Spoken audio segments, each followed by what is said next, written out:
Hello, you guys, this is Neha, and in today's video, we are going to learn or discuss about Mother Courage. This is a play which is written by Bertolt Brecht, and in today's video, we are going to discuss about this play. So, let's get started. ये जो Mother करेज वाला play है इसका एक subtitle है अ Chronicle of 30 years war, जिसके अंदर 1680 से लेकर 1648 तक जो 30 इयर्स वॉर चल रही थी, स्प्रिंग जो वॉर चल रही थी कैथोलिक्स एंड प्रोटेस्टेंट के बीच में यूरोप के अंदर, तो उससे रिलेटेड बताया गया है। एंड इस प्ले के अंदर 12 इयर्स अराउंड तक का टाइम है, 1624 से लेकर 1636 तक का। 1624 के स्प्रिंग में यूरोप के अंदर जो भी चल रहा था वो सब कुछ यूगन बर्टोल्ट ब्रेcht ने डिस्क्राइब किया है। ओके, वो पहला नहीं था जिसने एपिक थिएटर की टर्म को डिस्क्राइब किया हो, एपिक थिएटर की टर्म को यूज़ किया हो। इस एपिक थिएटर को कॉइन तो किया था एरविन पिस्केटर ने, एंड ये एक थियोरेटिकल मूवमेंट थी। तो हमने ये सारी टॉपिक्स पढ़ लिए थे, तो इसके अंदर थोड़ा एपिक थिएटर का डिस्क्रिप्शन आएगा, क्योंकि ये प्ले भी एपिक थिएटर का एक बहुत अच्छा एग्जाम्पल है। ओके, एंड 12 इयर्स का टाइम पीरियड के बीच में ये जो प्ले है ये लिखा गया था। एक्चुअली हुआ क्या था कि ये जो प्ले है ये जब उस टाइम पे वर्ल्ड वॉर 1 हो गई थी, एंड जो बर्टोल्ट ब्रेcht है ना, उसको लग रहा था कि सेकेंड वर्ल्ड वॉर होगी, डेफिनेटली होगी।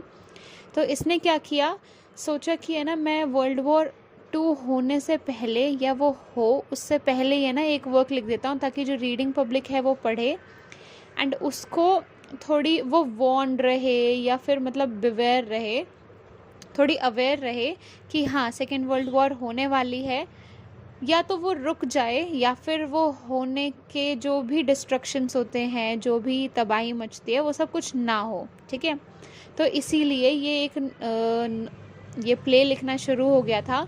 लेकिन क्या हुआ कि जो सेकेंड वर्ल्ड वॉर है वो शुरू हो गई इसके पब्लिश होने से, इस वर्क के पब्लिश होने से पहले, एंड वर्ल्ड वॉर वगैरह चल रही थी, उसके बीच में ये प्ले पब्लिश हो पाया। मतलब ये थोड़ा सा लेट हो गया, लेकिन बट स्टिल आगे रीड करते हैं कि इसके अंदर क्या है। इसके अंदर 4 to 5 मतलब कैरेक्टर्स हैं, जैसे कि एना फर्लिंग है जिसको मदर करेज कहा जाता है।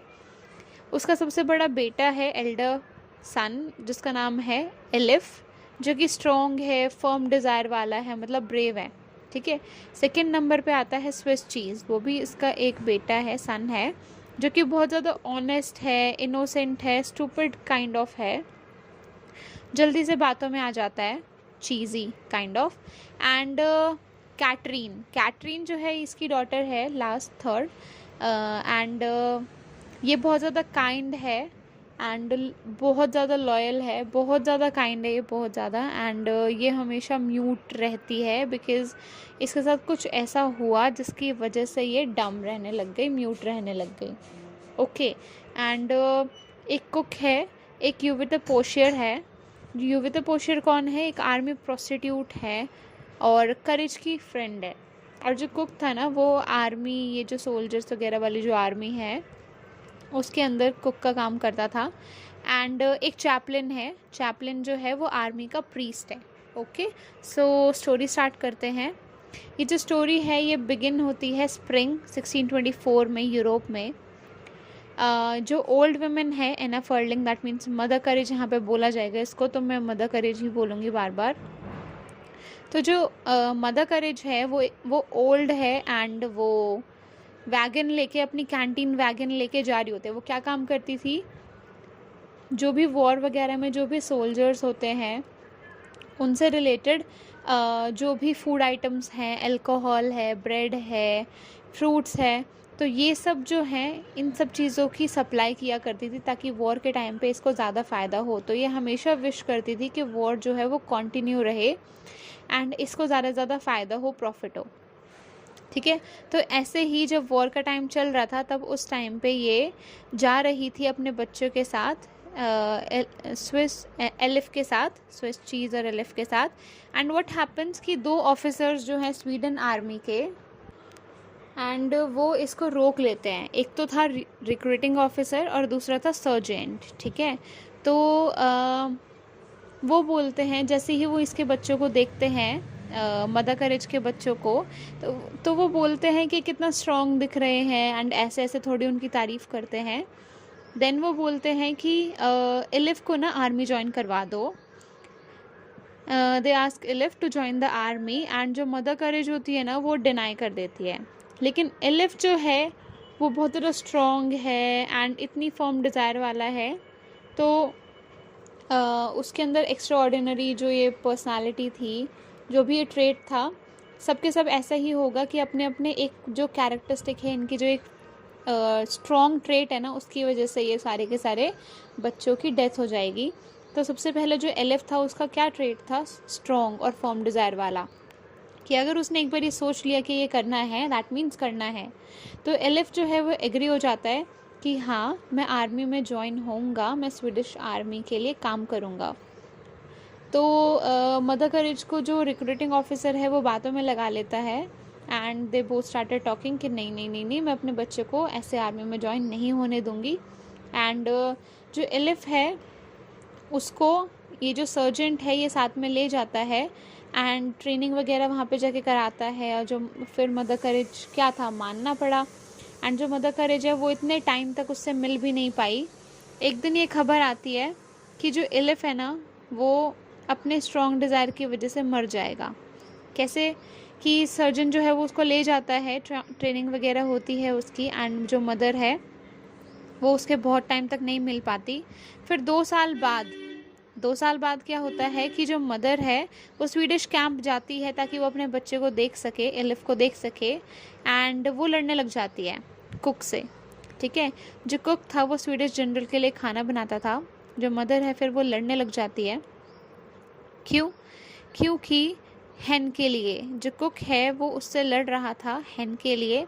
फिर वहाँ पे चैपलिन आ जाता है, कमांडर आ जाता है, एलिफ आ जाता है और बहुत सारे सोल्जर सब के सब आ जाते हैं। एंड जो चैपलिन है ना वो कमांडर की प्रेस करता है और वो बोलता है कि सोल्जर्स कितना अच्छा काम कर रहे हैं। जो सोल्जर्स हैं उन्होंने गरीब जो फार्मर्स हैं उनके घर में रेड वगैरह मारी और बहुत सारी जो चीज़ें थी वहाँ से मतलब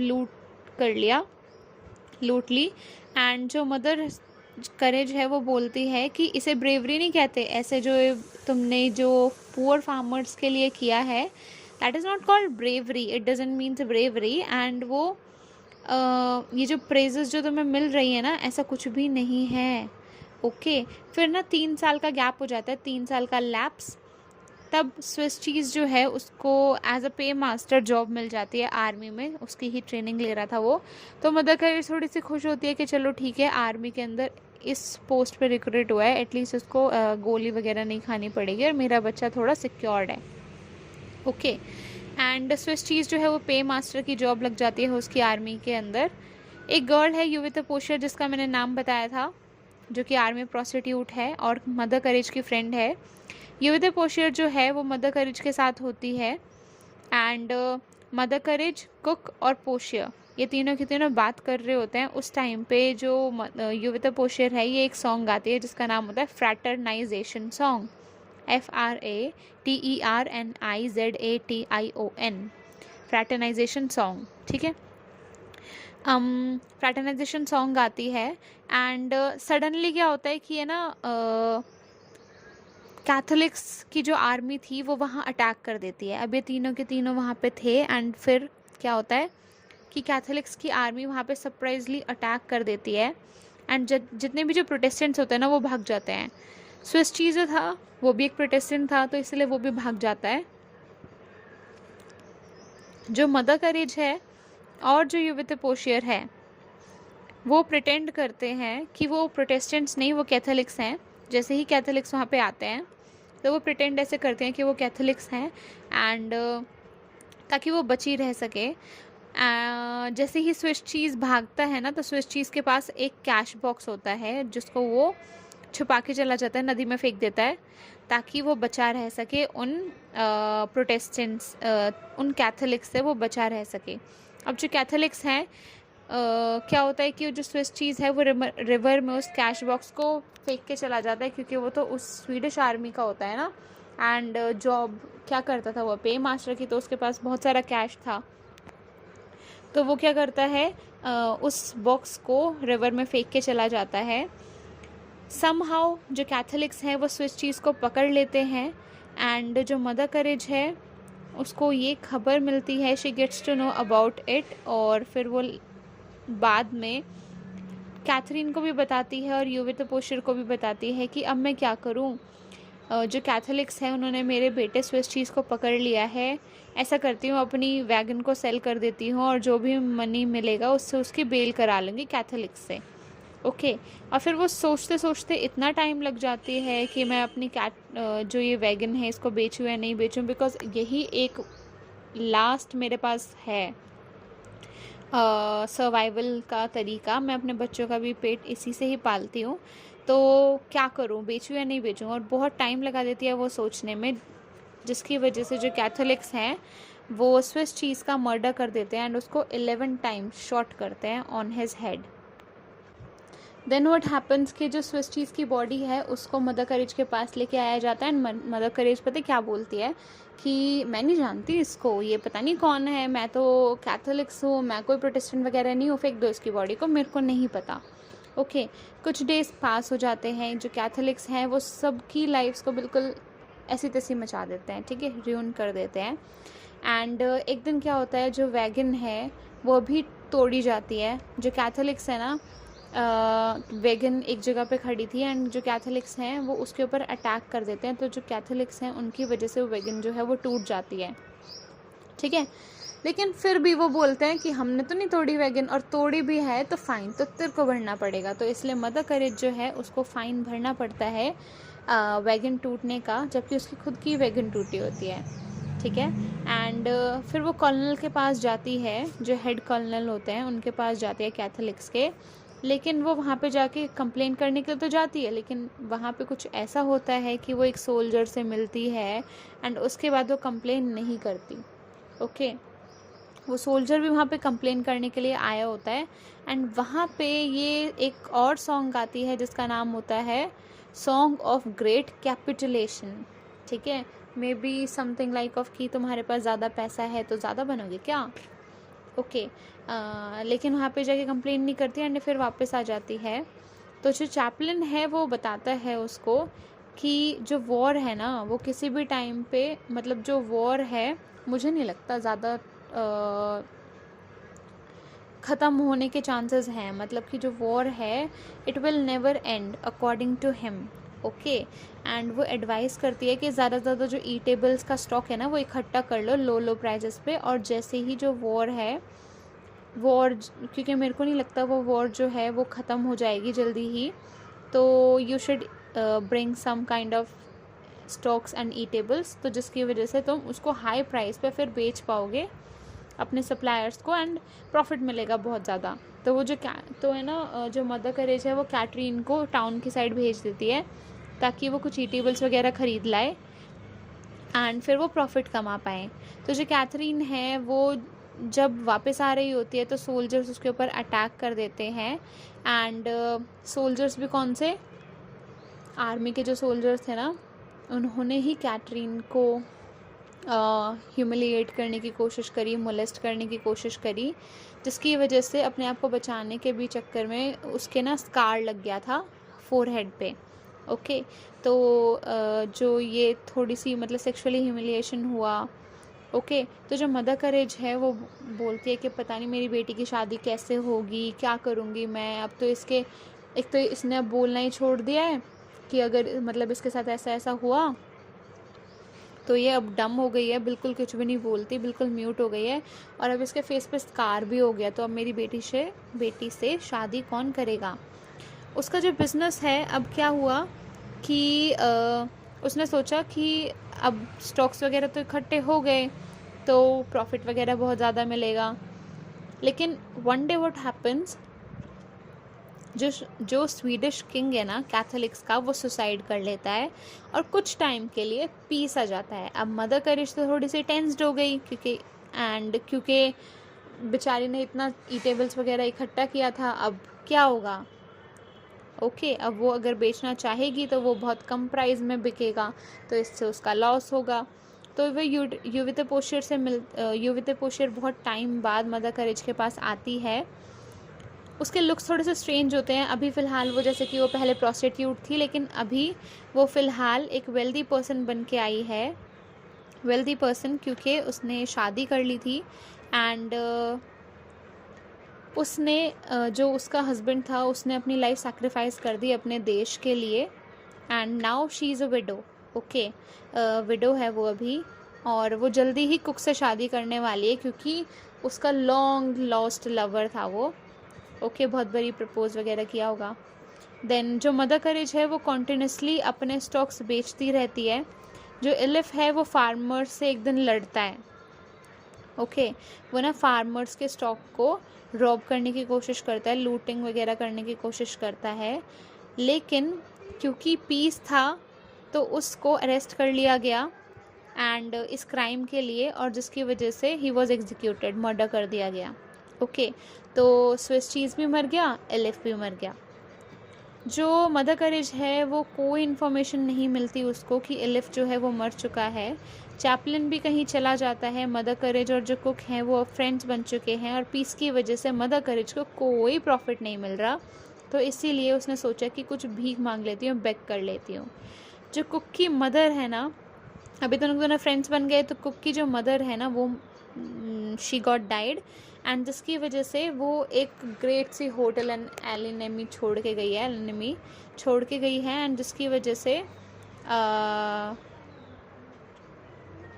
वो एडवाइस करती है मदर करेज को, मतलब वो जो कुक है वो बोलता है मुझसे हाथ मिला ले, शेक हैंड्स कर ले, हमारे ना बहुत अच्छे दिन बीतेंगे, स्पेंड होंगे। लेकिन एज जो कैटरीन है वो इतनी, मतलब मेरे लिए जो होटल में है वहाँ पे अच्छा नहीं बन पाएगा कैटरीन से।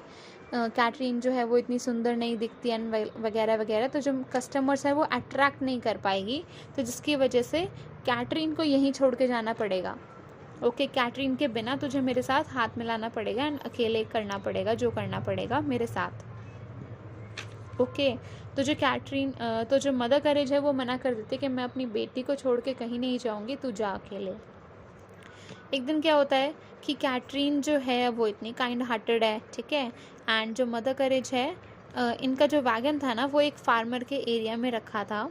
ओके, एक नाइट क्या होता है, जो कैथोलिक्स हैं वो सडनली अटैक कर देते हैं उस विलेज के अंदर जहाँ पे वैगन रखा था, it was place there, and जो कैटरीन है ना वो अकेली थी उस टाइम पे, मम्मी जो थी मे बी सो गई होगी मदर करेज, एंड या फिर वो कहीं पे सामान वगैरह बेचने गई होगी। तो एक नाइट क्या होता है, बेचने तो नहीं, सो गई होगी, मतलब she was not there at that time. तो कैथोलिक्स जब सडनली अटैक कर देते हैं तो कैटरीन को सबसे पहले पता चलता है, लेकिन वो म्यूट है, डम्ब है, वो बोल नहीं सकती, तो इसीलिए वो क्या करती है कि कैसे बताऊँ, तो वो है ना विलेज के अंदर ड्रम बजाना शुरू कर देती है। कैथोलिक्स उसको इतना मना करते हैं कि मत बजा ड्रम, वरना तेरे को मार देंगे, लेकिन वो रुकती ही नहीं है। अब वो इतनी काइंड हार्टेड है, तो वहाँ पे पूरे के पूरे जो विलेज के लोग हैं ना वो वहाँ आ जाते हैं, और सडनली जो कैथोलिक्स हैं वो कैटरीन को शॉट कर देते हैं उसके हेड पे, बिकॉज उसकी वजह से उनकी जो चोरी थी या जो भी वो डिस्ट्रॉय करना चाहते थे वो नहीं हो पाया।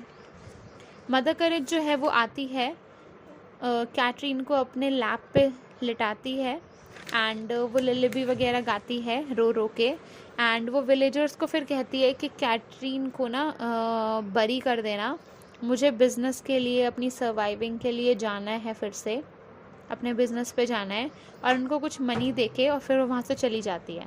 अब क्वेश्चन आता है कि क्या ये एक हिस्टोरिकल प्ले है, ये जो बॉटल ब्रिज का मदर करेज है, क्या ये एक हिस्टोरिकल प्ले है? तो no, it's not a historical play, it's an epic play. अब हिस्टोरिकल प्ले क्यों नहीं है, एपिक प्ले तो इसीलिए है क्योंकि ये एपिक थिएटर से रिलेटेड है, एंड इसके अंदर सारी की सारी कैरेक्टरिस्टिक्स वगैरह दिखा रखी हैं, ठीक है, इमोशंस वगैरह कुछ भी नहीं है एंड वगैरह वगैरह।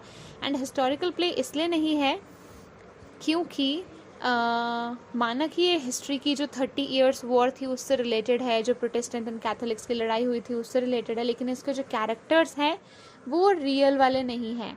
ठीक है। जो रियलिटी में नेम थे उन कैरेक्टर्स के वो ही यहाँ पे नहीं शो कर रखे, इसीलिए ये जो प्ले है ये एक हिस्टोरिकल प्ले नहीं है।